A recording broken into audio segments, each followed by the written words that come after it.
저희가 여호수아서를 계속 보고 있습니다. 근데 여호수아서가 한 24장 되는데 그 중에 반은 땅에 대한 정복을 얘기합니다. 그 중에 반은 땅의 분배를 얘기하고 있습니다. 그래서 여호수아서 1장부터 시작해서 13장까지는 땅의 정복에 대한 기록이라면 13장부터 21장까지는 땅의 분배에 대한 기록을 갖고 있습니다. 이렇게 정복에 대한 얘기와 분배에 대한 얘기가 거의 비슷하게 있다는 건 분배도 중요한 이야기라는 거죠. 근데 우리가 성경을 읽을 때 여호수아서를 보면 분배에 대한 기억은 별로 존재하지 않습니다. 왜냐? 스펙타클하지 않기 때문이죠. 이야기가 심심하기 때문이기도 합니다. 근데 땅의 분배에 대한 이야기를 조금 더 구체적으로 보면 13장에서는 이 땅에 이미 분배받은 사람들이 땅을 가졌다는 기록이 나옵니다. 어디? 요단 동쪽입니다. 요단 동쪽의 루벤 그리고 갓, 므낫세 반지파가 위치한 땅의 경계를 13장이 쭉 설명하고 있어요. 이미 분배받고 이미 정착한 곳입니다. 그리고 14장부터 19장까지는 요단 서편의 8개의 지파와 그리고 반지파, 므낫세 반지파가 분배받아야 될 땅에 대한 언급을 하고 있어요. 너는 여기를 가질 거다. 어떻게? 제비를 뽑아서 정했습니다. 즉 땅의 크기는 인구수대로 정하고 그리고 땅의 지역은 제비를 뽑아서 선택한 거예요. 누구는 좋은 데 간다고 막 주장할 수 있잖아요. 그러니까 그 주장을 못하게 지역은 제비를 뽑은 겁니다. 근데 요단 동편과 요단 서편에 가장 큰 차이가 하나 존재합니다. 요단 동편은 하나님이 약속한 땅이 아닙니다. 이스라엘 백성이 점령했습니다. 그리고 자기 땅으로 만들었어요. 그리고 하나님께 부탁합니다. 우리가 이 땅을 가져도 됩니까? 하나님이 허락해 줍니다. 그리고 이미 정복한 땅을 분배받은 겁니다. 근데 요단 서편, 하나님이 약속한 가나안 땅은 사실은 다 정복하지 못했습니다. 근데 다 정복하지 못한 상태에서 지난주에 얘기한 대로 분배를 했습니다. 제비 뽑아서 너는 북쪽에 살고 너는 남쪽에 살고 너는 해안에 살고 너는 산단에 살아 라고 지역을 제비 뽑아서 정한 겁니다. 분배하지도 않았는데. 그리고 분배하지 않은 그 땅에 어떻게 하냐? 그들이 가서 살아야 됩니다. 땅을 분배하지도 않았는데 땅을 정복하지도 않았는데 그 땅에 가서 살아야 되는 겁니다. 어떻게? 하나님의 백성답게 하나님의 말씀을 가지고 하나님의 율법을 가지고 예루살렘으로 간 사람은 예루살렘에서 살아야 되고 헤브론에 간 사람은 헤브론에 가서 살아야 되고 그리고 단에 간 사람은 단에 가서 살아야 됩니다. 하나님의 백성. 어쩌면 이 모습이 꼭 우리의 모습 같습니다. 많은 우리 주위의 사람들은 기독교인이 아닙니다. 근데 그 안에서 우리는 기독교인으로 살아갑니다. 이때의 하나님의 명령은 이 땅을 많은 사람을 구원하는 자로 우리를 부르신 거죠. 이스라엘 백성이 가나안 땅에 들어간 것도 마찬가지로 그 땅을 하나님 땅으로 만들도록 부름받았습니다. 그런데 이 부름받은 것을 이야기할 때 가장 먼저 등장한 분배에 대한 얘기를 하면서 가장 먼저 등장하는 것은 분배를 했다는 얘기가 아니라 갈렙의 요구입니다. 제비를 뽑아서 다 이제 땅을 정했어요. 그러자마자 갈렙이 요구합니다. 오늘 읽었던 본문대로 모세가 나에게 땅을 주기로 했다고. 어떤 땅? 내가 받는 모든 땅을 주기로 했다고. 그것도 너와 내 후손이 영원히 가질 유산으로 주기로 했다고 맹세했다. 나한테 달라고 요구합니다. 그러면 갈렙은 뭐 자기가 원하는 대로 남쪽이든 북쪽이든 해안이든 다 갈 수 있을까요? 그렇지 않습니다. 갈렙은 유다 지파 소속이니까 유다 지파가 제비 뽑은 그 땅 중에 자기가 원하는 땅은 달라고 요구한 겁니다. 그러면서 이렇게 얘기합니다. 45년 전 내가 가데스 바네아에서 여호수아 당신과 더불어서 가나안 땅을 정탐했다. 그때 우리는 가나안 땅을 하나님께서 주신 거라고 얘기했지만 우리 둘을 제외하고 10명은 부정적 보고를 하면서 이스라엘 백성이 하나님의 명령을 순종하지 않고 가나안 땅에 들어가지 않으므로 하나님께 벌을 받아갖고 40년 광야를 헤맸다. 그리고 40년 광야를 헤매는 동안 출애굽 때 20세가 넘었던 모든 사람은 죽고 우리 둘만 남았다 얘기해 줍니다. 그리고 하나님의 약속이 우리 둘이 살아남은 것으로 성취되지 않았냐.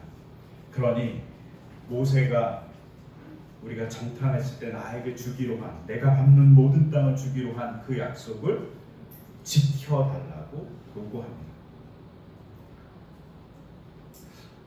여호수아는 허락합니다. 그리고 이 본문이 워낙 유명해서 찬양도 있습니다. 이 산지를 내게 주소서. 유명한 찬양이잖아요. 이 찬양의 가사를 제가 읽어드리면 이렇습니다. 주님이 주신 땅으로 한 걸음씩 나아갈 때 수많은 적들과 견고한 성이 나를 두렵게 하지만 주님을 신뢰함으로, 주님을 의지함으로, 주님이 주시는 담대함으로 큰 소리 외치며 나아가네. 이 산지를 내게 주소서. 그날에 주께서 말씀하신 이제 내가 주님의 이름으로 그 땅을 취하리니 이 산지를 내게 주소서. 이 찬양에서 산지 그러니까 그래도 좀 이렇게 좋은 땅 같잖아요. 근데 오늘 읽었던 세번역 성경은 산지라고 번역하지 않고 산간지역 지방이라고 번역하고 있어요. 12절에 보시면 산지랑 산간지방 좀 느낌이 다르잖아요. 갈렙이 달라고 했던 기한 여아림은 사실은 유다가 제비 뽑아서 얻은 땅 중에 가장 높은 곳, 약 해발보다 1000m입니다. 엄청 높죠. 제가 거기를 가봤어요. 정말 자동차로 올라갈 때 경사도가 이만저만하지 않습니다. 엄청 올라갑니다. 또 올라가서 보면 벌판이 아무것도 없습니다. 네. 해발보다 1000m 정도 되는 곳에 성읍을 달라고 한 것입니다. 또한 이곳의 이름은 기앗 아르바입니다. 기앗 아르바라는 말은 오늘 우리 본문에는 이렇게 기록되어 있어요. 기앗 아르바였는데 아르바는 아낙 사람 가운데 가장 위대한 인물이었다. 정말 위대한 장수였다는 거죠. 그래서 아르바의 이름을 따서 도시를 이름한 거예요. 그러면 기랏은 뭐냐? 그냥 도시, 성읍 이런 뜻이에요. 즉 기랏 아르바라는 말은 아르바의 도시, 아르바의 성읍이라는 뜻입니다. 아르바를 기념하는 거죠. 엄청 아르바가 뛰어난 장수였던 걸로 생각됩니다. 그런데 이렇게만 보면 기랏 아르바가 아르바의 성읍이지만 기랏 아르바를 그냥 히브리 원문으로 봐서 그냥 단순하게 번역하면 이렇게 번역됩니다. 4개의 공간이 있는 성읍 혹은 4구역으로 구분되는 성읍 이런 뜻입니다. 우리가 서울을 이렇게 동남서 이렇게 좀 나누듯이 4개가 나눠진 겁니다. 왜 4개를 나눴을까요? 아마도 기럇 아르바라는 성읍은 4개의 부족이 존재했던 것으로 보입니다.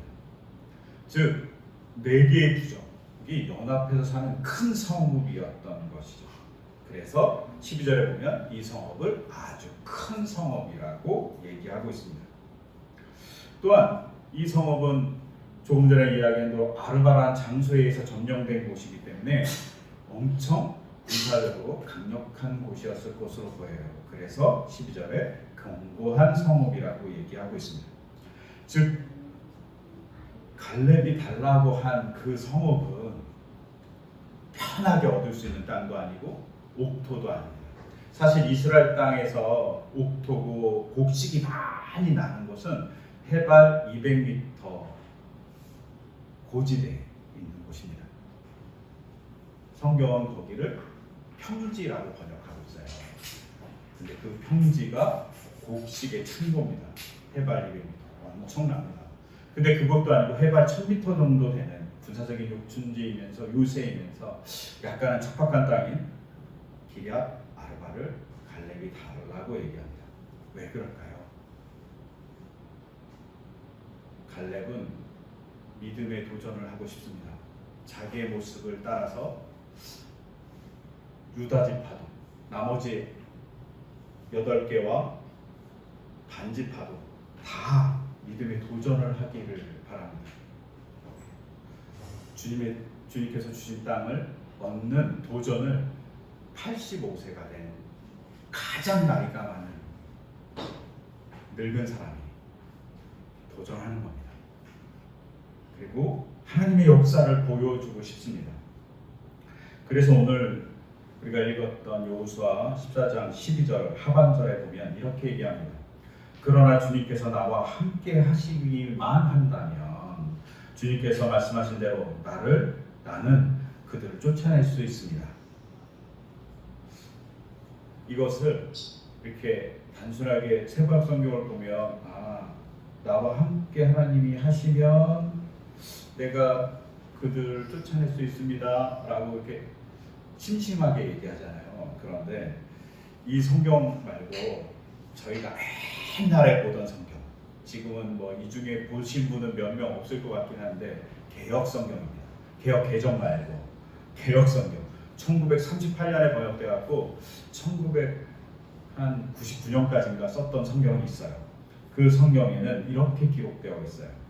여호와께서 혹시 나와 함께 하시면 내가 필경 여호와의 말씀대로 그들을 쫓아내리라. 조금 다르죠. 뭐가 들어가요? 혹시라는 부사가 들어갑니다.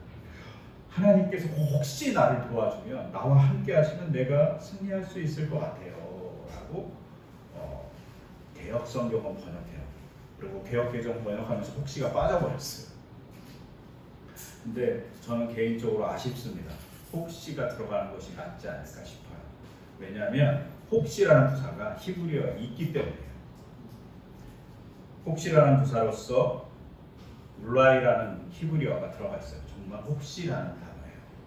혹시 하나님께서 나와 함께 하시면 내가 기럇 아르바의 사람들을 쫓아내고 거기에 하나님의 백성의 공간을 만들 수 있지 않을까 합니다 라고 갈렙이 얘기하는 거죠.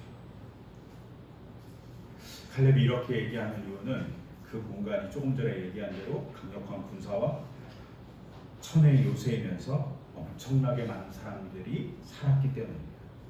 그러니 혹시라는 얘기를 할 수밖에 없어요. 그런데 이 혹시라는 얘기를 하는 것은 믿음의 이야기일 수 있습니다. 이 정도로 어려운데 내가 도전한다고, 이 정도로 어려운데 이 늙은이가 전투에 나간다 얘기한다고 볼 수 있습니다. 약간 다시 3,000% 약간 가면 제가 조금 전에 얘기한 대로 개역성경이 1938년에 출간되었습니다. 꽤 오랫동안 번역했어요. 아마 제 기억으로는 1909년부터 시작해서 번역해갖고 1938년도까지 번역한 걸로 기억해요. 그런데 이때가 언제입니까? 일제강점기입니다. 그리고 1930년 말기에 그리고 40년대에 일제가 한 일은 조선어 말살 정책이었습니다. 근데 교회는 한글 성경으로 예배를 드렸습니다. 놀라운 도전을 하고 있는 거죠. 일제의 그 잔혹한 탄압에 교회가 한글로 성경을 읽었습니다. 믿음의 도전을 이 속에서도 하고 있죠. 이런 개역 한글이, 그리고 개역 한글 성경이 혹시나라는 번역을 일부러 집어넣은 건 정말 놀라운 번역이라고 볼 수 있어요. 울라이라는 히브리어를 정확하게 번역했기 때문입니다. 그리고 그 혹시나라는 마음은 오늘 본문에 나온 대로 아르바는 아낙 사람이에요. 아낙 사람이라는 뜻이 뭐냐면 거인이라는 뜻이에요. 거인족. 정말 거인은 아닐 것 같고 그냥 건장하고 체구가 큰 사람들, 전투를 잘하는 사람들이라는 표현일 겁니다. 그런 사람과 내가 싸우겠다 하는 겁니다. 근데 이 아낙 사람이라는 이야기 속에 뭘 생각할 수 있냐면 여호수아와 갈렙이 45년 전에 가데스 바네아에서 정탐 갔을 때 돌아와서 뭐라고 얘기하냐면 그 둘을 제외하고 다른 사람들이 우리가 메뚜기 같다. 가나안 사람에 비해서 우리가 메뚜기 같아요. 근데 그 가나안 사람을 상징하는 사람이 아낙 사람이었습니다. 거인이라는 뜻이에요. 근데 그들과 내가 맞서겠다고 갈렙이 얘기하는 겁니다. 그리고 놀랍게도 갈렙은 여호수아 15장 13절에서 14절까지 보면 이 땅을 하나님의 땅으로 만들어갑니다. 즉 오늘 우리가 읽었던 빌립보서 4장 13절에 있는 말씀처럼 나에게 능력을 주시는 분 안에서 나는 모든 것을 할 수 있습니다라는 고백과 같이 갈렙은 하나님의 능력에 따라서 기앗 여아림을 하나님의 땅으로 만든 겁니다. 기독교의 유명한 말 중에 이런 말이 있습니다. 하나님의 능력이 내 삶에서 구현되는 것, 이것이 성도가 가질 수 있는 가장 멋진 소원이다. 하나님의 능력이 내 삶에서 구현되는 것, 그것이 성도가 가질 수 있는 가장 멋진 소원이다. 갈렙은 아마도 그 소원을 이룬 것 같습니다. 하나님의 능력이 자신의 삶에 구현되는 것을 만난 것이죠. 또한 더불어서 뭐 합니까? 누구한테 보여주는 역사도 합니다. 누구에게? 자신의 아들들에게, 자신의 자손들에게, 또 이웃에 있는 다른 친구들에게 보여줍니다. 그러면서 그것을 기념하기 위해서 아마도 기앗 여아림이라는 그 도시의 이름을 바꿔버립니다. 이게 갈렙이 바꿨는지 누가 바꿨는지 알 수 없지만 이 도시의 이름은 헤브론으로 바뀝니다. 헤브론이라는 이름이 어떤 뜻이냐면 동맹 혹은 연대라는 뜻입니다. 동맹이 어떤 뜻입니까? 나라와 나라가 계약을 맺는 걸 동맹이라고 하잖아요. 그러면서 뭐라고 얘기하냐면 오늘 우리가 읽었던 여호수아서 14장 15절 끝에 그 땅에 평화가 깃들었다. 갈렙은 평화를 만드는 동맹을 만들었던 사람이라고 볼 수 있어요. 제가 계속 이야기하지만 이스라엘 백성이 가나안 땅에 들어가서 진멸하다는 이 히브리어는 진멸하다는 뜻도 있지만 소유한다는 뜻도 있습니다.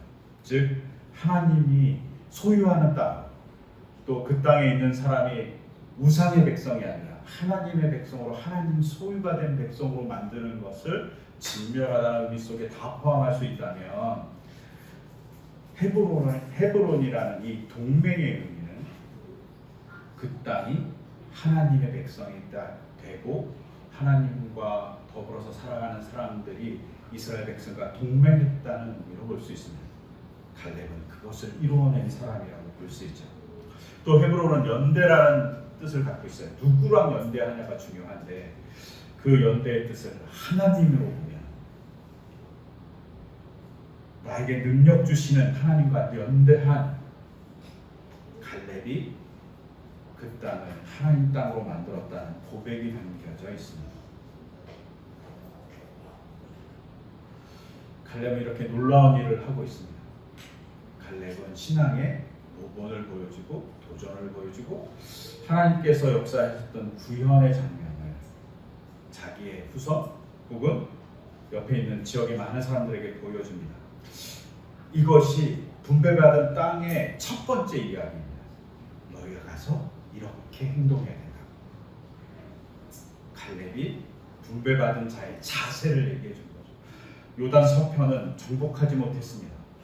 요단 서편은 이제는 하나님의 말씀을 가진 자가 분배받은 땅에 가서 하나님의 말씀대로 살아내므로 하나님의 땅이 되게 만드는 곳입니다. 이것이 꼭 우리에게 있는 사명과 비슷합니다. 제가 개인적으로 정말 좋아하는 책이 몇 권 있어요. 그 중에 하나가 레미제라블이에요. 레미제라블을 읽고 불어를 배워야 한다 이런 생각을 할 정도였어요. 이거 원어로 읽고 싶다. 능력이 안 되고 불어를 배우지는 못해요. 저희 아내한테 배워야 될 것 같긴 하지만 근데 레미제라블에서 이런 말이 있습니다. 삶, 불행, 고립, 내버려짐, 가난 등은 각자의 영웅들을 가지고 있는 전쟁터입니다. 제가 다시 읽어드릴게요. 삶, 불행, 고립, 내버려짐, 가난 등은 각자의 영웅을 가지고 있는 전쟁터이다. 우리의 삶이 각자의 영웅을 갖고 있는 전쟁터입니다. 레미제라블에서 빅토르 위고가 얘기하고 싶은 건 장발장 같은 영웅이 있다는 겁니다. 근데 그가 혁명을 일으킨 자가 아니라 그가 사랑을 신청한 자라는 거죠. 그를 통해 세상이 변했다고 얘기합니다. 빅토르 위고가 레미제라블 읽어보면 레미제라블 1권에 5권으로 되어 있는데 1권에 장발장이 안 나와요. 5분의 1 동안 장발장이 한마디도 안 나와요. 하지만 중요한 얘기가 나옵니다. 혁명, 프랑스 대혁명의 실패와 대혁명을 하고자 하는 자의 모습과 그리고 대혁명에 밖에 있었던 자의 모습을 대립합니다. 근데 대혁명은 성공하지 못했는데 그 당시에는, 하지만 장발장은 사랑으로 혁명을 이뤘다는 얘기를 하고 싶은 거예요.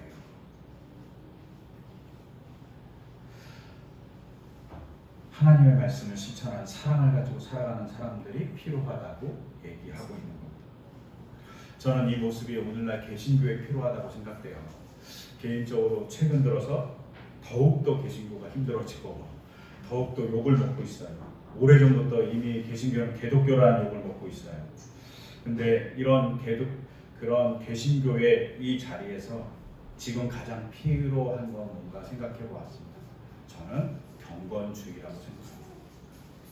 경건해야 됩니다. 근데 경건하다는 것이 거룩한 말만 하고 예배를 열심히 드리고 열정적으로 찬양 집회에 찾아가고 매주 기도회에 가서 기도하는 것이냐? 그렇지 않아요.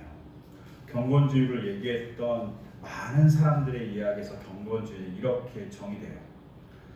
역동적인 하나님의 말씀을 사모하는 것, 그리고 만인이 제사장인 것을 인지하는 것, 영적이고 윤리적인 삶을 가시화하는 것, 광범위한 선교 활동에 열심을 내는 것,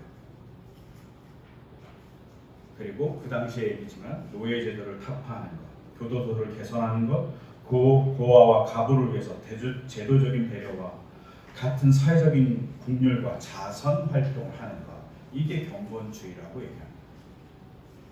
그리고 경건주의에서 중요하게 생각하는 사람 중에 한 사람이 웨슬리인데 감리교를 만든 사람이죠. 그가 경건주의에 대해서 요약할 때 경건운동을 삶의 원칙에서 말한 정의가 있습니다. 그 정의가 뭐냐? 당신이 할 수 있는 모든 선을 해봐라. 이게 경건주의의 경건운동의 가장 핵심입니다. 그러면서 웨슬리가 경건운동을 할 기독교인의 삶의 원칙에 대해서 이렇게 얘기했습니다. 당신이 할 수 있는 모든 선을 행하라. 당신이 할 수 있는 모든 수단과 당신이 할 수 있는 모든 방법, 당신이 할 수 있는 모든 장소에서, 당신이 할 수 있는 모든 시간에서, 당신이 할 수 있는 모든 사람에게, 당신이 할 수 있는 마지막 순간까지 선을 행하라. 이게 경건운동입니다. 경건한 것은 기도하고 예배하는 것만으로 채워지지 않습니다. 하나님의 선을 행하는 것이죠. 그래서 웨슬리가 선행을 두 가지로 정의해요. 하나는 영혼을 위한 선행이 있고 다른 하나는 몸을 위한 선행이 있다고 얘기합니다. 영혼을 위한 선행은 우리가 금방 집착할 수 있는 대로 전도입니다. 복음을 전하는 거예요. 우리가 선행을 하는 일에 남을 도와주고 뭐 기부를 하고 이런 것도 선행이지만 전도도 선행입니다. 두 번째로 이웃의 몸을 위한 선행이 존재합니다. 이것은 잘 아는 대로 누군가를 도와주는 겁니다. 목마른 자에게 마실 물을 주고 벗은 자에게 옷을 주고 병든 자와 고난받는 자를 위로해 주는 겁니다. 그래서 이 당시 웨슬리를 따랐던 감리교인들을 향해서 세상 사람들이 명한 명칭이 굿 두어제입니다. 선행하는 자들. 이것이 영국 사회를 고쳤습니다. 이 당시 영국 사회는 어땠냐면 산업혁명이 일어나면서 모든 사람이 물질의 풍요와 물질의 즐거움에 빠졌습니다. 또한 이 당시 산업혁명이 발생하면서 뭐가 있었냐? 스포츠에 사람들이 많이 관심을 가졌습니다. 그리고 정치에 많이 관심을 가졌습니다. 이 얘기를 생각해보면 스포츠, 정치, 풍요, 지금 우리잖아요. 우리 정치에 지금 엄청 열정적이잖아요. 또한 스포츠 열정적이잖아요. 그리고 풍요로운 삶을 살고 있습니다. 산업혁명이 일으켰던 그때의 영국 사회와 지금 우리 사회가 비슷합니다. 근데 이 사회가 병들었다고 웨슬리가 생각한 거죠. 그때 그가 얘기한 것이 경건주의입니다. 가능한 모든 것에 선을 행하는 것이 필요합니다. 이것을 생각하면서 제가 생각했어요. 오늘 본문인 마태복음서 본문인 마태복음서 본문을 보면 등불을 등경 위에 둡니다. 근데 제가 생각했습니다. 등불을 교회 안에만 두는 것이 어쩌면 말 아래 두는 것 아닌가? 교회 안에서 우리만 즐겁고 우리만 사랑하는 것이 하나님의 선을 행하는 그 등불을 교회 안에 둠으로 인해서 말 아래 두는 것 같아요. 세상의 빛이라고 그러는데 우리는 교회 안에 빛이 된 것 아닐까? 예수님 우리에게 세상의 빛이라고 합니다. 등경 위에 등불을 두라고 얘기합니다. 선한 행위를 작게 하는 것, 레미제라블에서 장발장이 작은 여자아이를 도와주고 그리고 그 작은 여자아이를 자기의 딸로 맞아들이고 열심히 키우는 그 작은 선행이 세상을 변화시켰다고 보고 있는 거죠. 이런 작은 신앙의 행동들이 세상을 변화시킬 겁니다. 그리고 조금 전에 얘기한 대로 세상의 작은 영웅들을 말합니다. 어쩌면 신앙인들은 세상에 있는 작은 영웅들일지 모르겠습니다. 그리고 그들을 통해서 세상이 변합니다. 하나님의 나라가 됩니다. 우리가 그런 교회의 길을 소망합니다. 조금은 변화시키고 조금은 더 아름답게 만들어가기를 소망합니다. 창조절이 시작되었습니다. 9월 첫째부터 창조절이 시작되었는데 올해 너무 더웠습니다. 그리고 올해 너무나도 힘들었습니다. 기후가 아픕니다. 지구가 아픕니다. 여러분 이것을 변화시키는 작은 행동들이 우리 길을 소망합니다. 그것을 통해서 하나님의 역사를 만들어갈 겁니다. 우리의 작은 행동을 보여줌으로 인해서 전도도 하고 사랑을 고쳐주는 놀라운 역사들을 해나가는 우리의 삶의 자리가 될 거라고 믿습니다. 그럼 우리가 되어갈 수 있도록 그리고 우리가 갈렙 같은 작은 행동을 해갈 수 있도록 우리가 갈렙 같지는 않겠지만 그래도 하나님을 믿음으로 하나님의 함께 하심으로 하나님의 역사를 만들어가는 우리의 삶이 되기를 소망합니다. 그 소망을 담아서 이 시간 제가 기도드리겠습니다. 하나님 아버지, 우리가 하나님의 사랑으로 살아가기를 소망합니다. 그리고 그 소망에 갈렙과 같이 믿음의 도전을 해가기를 소망합니다. 주님의 능력 안에서 우리가 주님의 역사를 행하는 사람이기를 소망합니다. 작은 일에 주님의 이름을 가지고 선을 행하는 주님의 빛을 세상에 비치는 우리이기를 소망합니다. 그것을 통해서 하나님의 역사를 증거하는 우리 삶이 될 수 있도록 인도하여 주시옵소서. 이 모든 것 주 예수 그리스도의 이름으로 기도드립니다. 아멘.